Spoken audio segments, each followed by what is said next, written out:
conversar um pouquinho com vocês sobre histórias infantis. Vou ser sincera com vocês que não foi o tema assim mais pedido, né, no momento que a gente escolheu as temáticas de formação. Na verdade, ele ficou em sétimo lugar, né? A contação de histórias ficou em sétimo lugar. Mas pensei em trazer essa questão, né? Porque a gente está realmente em um momento não muito fácil, né? Já estamos há 4 meses, né, com toda a questão do isolamento, longe das crianças, né? Então, assim, acho que é interessante a gente poder pensar na importância das histórias, né, da contação de histórias para as crianças, mas também para a gente poder ver o quanto eles nos favorecem também, né? O quanto as histórias e os contos infantis, eles também nos ajudam a lidar com algumas problemáticas, né? Então, assim, pensei em nós adiantar um pouco essa temática, tá? E por que será? Vocês já se perguntaram por que as crianças gostam tanto de histórias, né? E por que elas insistem ainda em algumas histórias que são tão antigas, né? Se a gente for ver, assim, por que eles gostam tanto dos Três Porquinhos, né? Por que eles pedem tanto as mesmas histórias sempre, né? E conta, e conta, e conta, né? As mesmas. E, na verdade, tem muito a ver, né, com todo o contexto que essas histórias abordam, né, e a gente nem se dá conta. Então, são histórias que nós já conhecíamos na nossa infância, que nossos pais já tiveram na infância deles, são contos que vêm de muito tempo e eles permanecem atuais, né, permanecem fazendo sucesso ainda, né, entre as crianças. E não é à toa, né? Eles trazem questões que fazem parte, né, de toda vivência infantil, né, de compreensão do mundo, fala das angústias das crianças, dos medos, né, e a possibilidade, ajuda a pensar em alternativas, né, de lidar com tudo isso. Então, tem, assim, muito material a respeito disso, né, que eu adoro, na verdade é uma temática que me encanta, assim, que eu sempre gostei muito. E até trouxe para vocês aqui, né? Não sei se vocês já conhecem, tem vários livros, mas eu gosto muito da forma que abordam, né, a respeito dos contos, né, que é da Diana e do Mário Corso, que eu volto e meia cito, né, as falas deles nas nossas conversas, tá? Fadas no Divã. E o outro que eles fizeram depois, que não é tão conhecido como Fadas no Divã, que é a Psicanálise da Terra do Nunca. São 2 livros fantásticos, né, que abordam as questões do porquê, né, do gosto das histórias. E aí o Fadas no Divã pega mais os contos tradicionais, assim, fala um pouquinho mais sobre esses. E o Psicanálise na Terra do Nunca, ele traz mais sobre alguns contos atuais, assim, algumas histórias mais presentes, né, no nosso dia a dia hoje, assim, mais atuais. E que são muito interessantes também.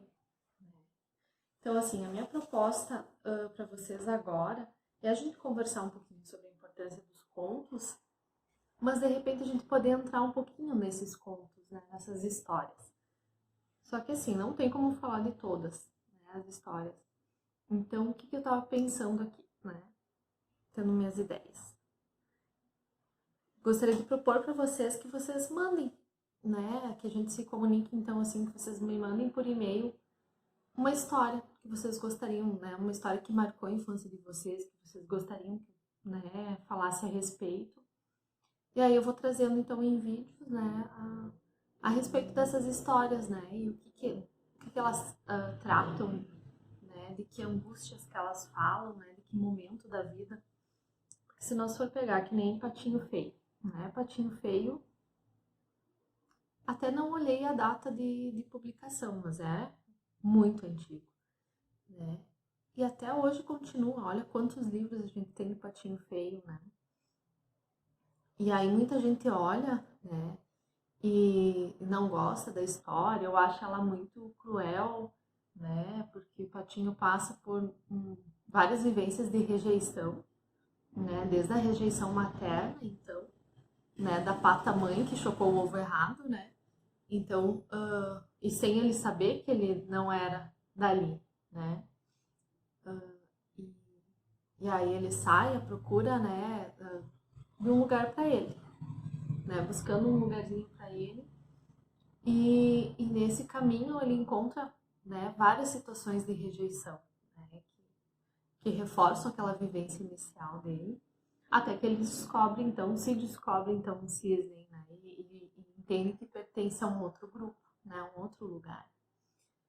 Mas, assim, eu sei que tem muita gente que não gosta de contar justamente por ter esses momentos de rejeição, né, de ter esses momentos difíceis, né, essa questão da tristeza, né, e na verdade são tristezas que a gente vivencia também, são medos que a gente vivencia, né? Porque o bebê, quando nasce, e não é à toa que as crianças menorzinhas que são as que mais gostam dessa história, porque quando a criança nasce, ela também é um patinho feio, né? Todos nós fomos patinhos feios quando nascemos. Porque a gente não é, né, nasce enrugado, nasce, né, diferente. Não é aquele bebê sonhado, né, que quando se pensa, meu bebezinho vai nascer, não é aquele bebezinho ali, né? Então tem toda uma questão inicial de encontro, né, visual, assim, direto, da mãe com o bebê, né, da mãe no sentido da pessoa que cuida, né, que faz o papel materno, né, a função materna. Mas acontece esse encontro, né? E tem que ter uma aceitação, né, dessa mãe, então, com esse bebê. Né? Então, existe um medo materno de não encontrar o seu bebê naquele bebezinho ali. E também existe o medo infantil, né? De que será que ele é o bebezinho? Será que ele é o ovo certo? Né? No ninho certo? Né? Porque o patinho foi um ovo errado no ninho errado. Né? E então, tem toda essa vivência, né, que é natural das crianças, né, saber então se vão ser aceitos, se vão ser amados. Que o maior medo infantil é não ser amado, né, não ser aceito e acolhido pela sua família, né. Então tem toda essa relação que se estabelece ali no início. E é isso que atrai tanto na história do Patinho Feio, né? Então que ele trabalha com todas essas questões que são da infância, que são da primeira infância, né? Vou trazer para vocês também, então, hoje, né? Eu encontrei esse livro não faz muito tempo, tá? Esse livro, agora vamos falar um pouquinho da minha infância.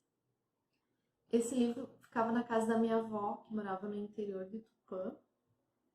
E aí eu ia para lá finais de semana. E às vezes eu ficava lá nas férias, passava uma semana, né? Esse aqui eu não sei se vocês conhecem. Ele tem a versão Sete Cabritinhos e o Lobo, ou o Lobo e os Sete Cabritinhos, tá? E ele traz, né, coisas bem interessantes, assim, e poder reencontrar esse livro depois de adulta, para mim foi muito interessante. E poder pensar no significado dele para mim. Porque ele fala de uma mãe que foi trabalhar, né, e deixou os 7 cabritinhos em casa. E tinha um lobo, que nessa versão, então, ele vendia os cabritinhos, né, mas que ele estava de olho na casa. E ele viu que a mamãe cabra saiu e foi tentar, então, entrar na casa para pegar os cabritinhos. E primeiro os cabritinhos não abriram a porta porque a voz dele era rouca, né? Não condizia com a da mãe. E aí ele foi lá e comeu um pote de mel para adoçar a voz, né?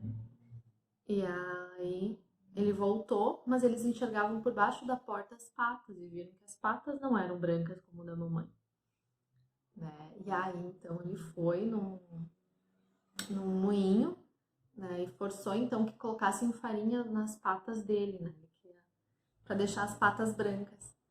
E aí ele voltou e os cabritinhos não identificaram, né? Então ele estava com a voz doce, né, a voz suave, que nem da mamãe, e com as patas brancas. E aí os cabritinhos abriram, e aí eles foram raptados, né, e levados. E aí um se escondeu, e aí então, quando a mamãe chegou, né, ele estava escondido, encontrou ele, e ele avisou então que o lobo tinha pego. E a mamãe conseguiu ir lá e resgatar, né, os cabritinhos. Mas olha que interessante essa história, né? E o lugar que ela ocupava para mim, né? Pensando assim na importância que ela teve na minha infância. Porque na verdade era um lugar longe de casa e que às vezes eu ficava, né? E ficava longe dos meus pais. Então, assim, já tinha toda uma questão de ansiedade de separação, que é natural na infância, né? Um medo, né? Dessa separação, né? Dessa distância.